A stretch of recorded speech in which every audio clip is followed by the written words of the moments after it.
Good morning, boys and girls. Today is Thursday, the 25th of February. Finally, boys and girls, the last thing I want you to do for your book this week is write a blurb for your book. Make sure that your blurb includes the main message of the story, your main character, wonderful words to grab your reader's attention, and recommendations for your readers. So for example, back in September we read the book Zog, and this is the blurb for Zog. Zog is the keenest dragon in school. He is also the most accident prone, flying into trees and even setting his own wing on fire. Will he ever win a golden star? And then the Julia Donaldson and Alex Scheffler Dream Team returns. Independent on Sunday. My 6-year-old loved it. Evening Standard. It's the winner of the Galaxy National Children's Book of the Year 2010. So here in that blurb we know our main character is Zog, who's a very keen and accident-prone character, and that he is trying to win a golden star. We've heard recommendations about children loving the book, and we know that it's won an award. That makes me want to read the book. For the book A Squash and a Squeeze. Wise old man, won't you help me, please? My house is a squash and a squeeze. Vivian French from the Guardian newspaper says it's a bit of a classic. A goat on the bed and a cow on the table tapping out a jig. My readers collapsed in heaps and then had to have it read again and again. For the tiger who came to tea, it says, the doorbell rings just as Sophie and her mummy are sitting down to tea. Who could it possibly be? What they certainly don't expect to see at the door is a big, furry, stripy tiger. The Independent newspaper calls it a modern classic. It's the multi-million selling picture book no childhood should be without. For the Jolly Christmas Postman, the blurb states, it's Christmas Eve and the Jolly Postman is delivering greetings to various fairy tale characters. There's a card for Baby Bear, a game appropriate called Beware for Red Riding Hood from Mr. Wolf, a get well jigsaw for hospitalized Humpty Dumpty, and 3 more surprise envelopes containing letters and cards. For the Witch with an Itch, the blurb said, follow one little witch as she tries to cast spells on some innocent woodland creatures. Each time she tries a bad spell, the witch gets an itch that sends her spells off in all sorts of unexpected directions. Discover the solution to the mystery of Little Witch's itch in this wickedly witty rhyming read, brought to life by the best-selling illustrator of the Night Pirates. So boys and girls, there's just some ideas for you of how you could write your blurb, and I really look forward to seeing what you do. Next up, boys and girls, it's time for your spelling test. So if you go to your Spell Well, page 78, please, and open up week 26. If you write today's date, 26.2 up on top. And number 1, place. The question where is looking for a place as the answer. Place. Number 2, spice. I add spice to my curry. Spice. Number 3, stage. What stage are you at in the writing process? Stage. Number 4, lie. It is wrong to tell a lie. Lie. Number 5, race. I will try my best in the race. Race. Number 6, nice. Nice means the same as kind, good, and friendly. Nice. Number 7, rage. He was in a fit of rage.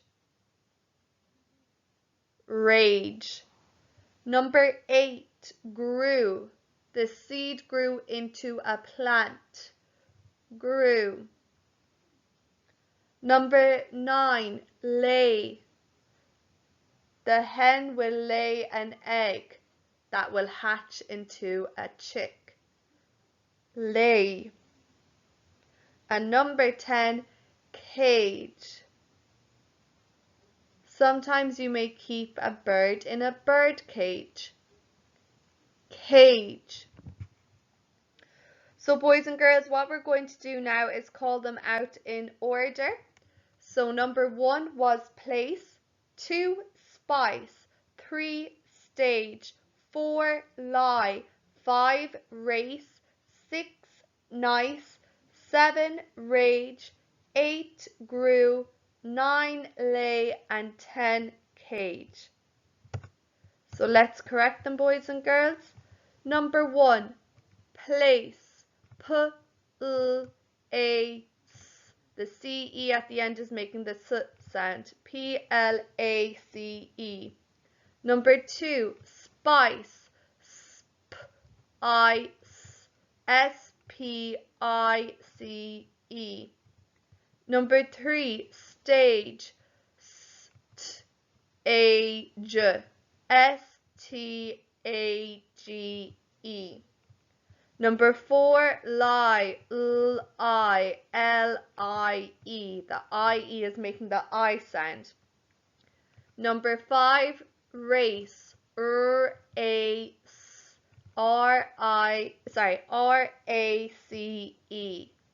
Number 6, nice, N-I-C-E.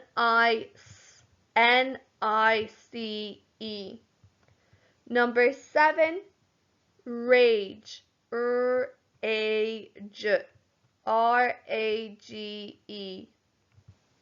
Number 8, grew, G-R-U, G-R-E-W, and the E-W is making the oo sound. Number 9, lay, L-A, L-A-Y, the A-Y is making the A sound.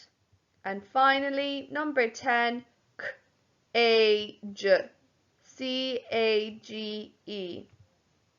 Now, if you give yourself a score out of 10 and then convert that to a percentage, convert means to change, and remember your percentage is a diagonal line pointing to the top right corner with the circle over and under the line. Then go to the back of the book and convert your score into data. And remember to start on the left hand side and then color your bar chart all the one color so that it stands out from the other weeks. Sorry, that's a bit messy. Please do a better job than me.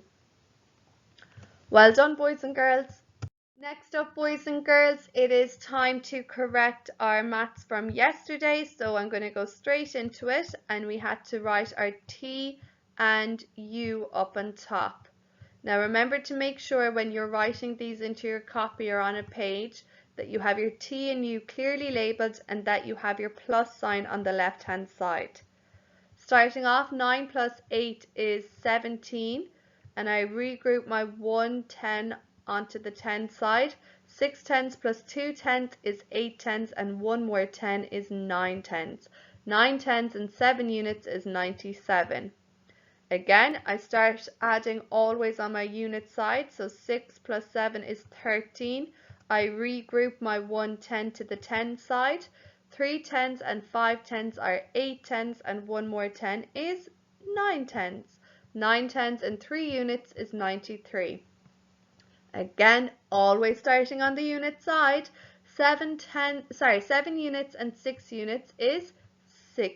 7 units and 9 units is 16, boys and girls. I write down my 6 and regroup my 110. Now I can start adding my tens. 3 tenths plus 3 tenths is 6 tenths, and one more 10 is 7 tenths. 7 tenths and 6 units is 76.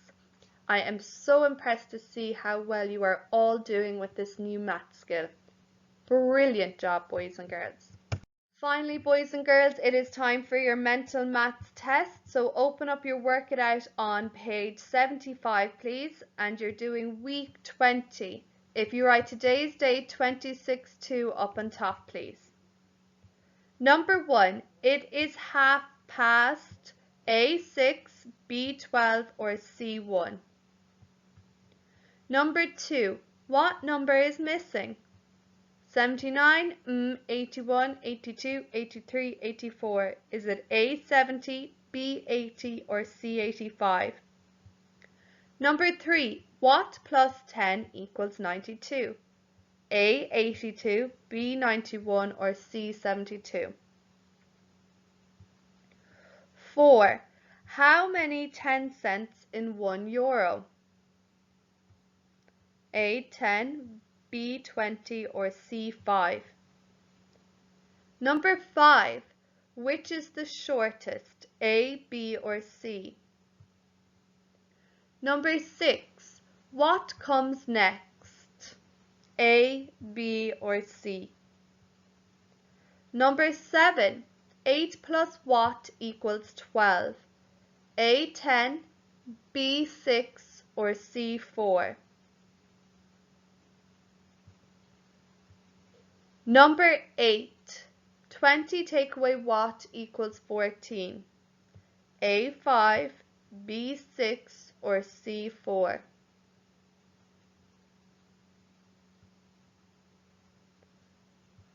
Number 9, this ice cream cone costs 35 cents. How much change from 50 cents? A5, B10 or C15? And number 10, how much? 10 cent, 5 cent, 2 cent and 5 cent. Is it A 22 cent, B 20 cent or C 30 cent? If you need to pause to give you time to go over your questions, that is fine, but we're going to go straight into correcting. Here I can see number 1, my long hand is at half past and my short hand is between 12 and 1. It has not yet reached 1, so it's still half past 12, B12. The missing number was B80. Here I just look at the difference between my tens, and the difference between 9 tenths and 1 10 is 8 tenths. So my answer is A, 82. How many 20 cents in €1? Well, I'll count in twos until I get to 10. So 2, 4, 6, 8, 10. The answer is 5. B, the shortest snake, 5, the shortest snake is B. 6, I've got circle, triangle, square, but there's another step to my pattern. 1 dot, 2 dot, 3 dots, 4 dots, 5 dots, 6 dots. Then my dot is going up in ones each time. So it should be a square with 6 dots inside it. Number 7, 8 plus 4 equals 12. The answer is C. And number 8, 20 take away 6 equals 14. So the answer is B6. Number 9, 35 cents. How much change? So what's the difference between 35 and 50? Well, if I jump 10 cents more, I'll be at 45, and then I can count in ones up till 50. 46, 47, 48, 49, 50. The answer is 15 cents. Here 10 cent and 5 and 5 makes another 10, so that's 10 and 10 is 20 and 2 more is 22 cent. Give yourself a sad face, fine face or happy face, a score out of 10, and please convert your score to a percentage, please. Well done, boys and girls.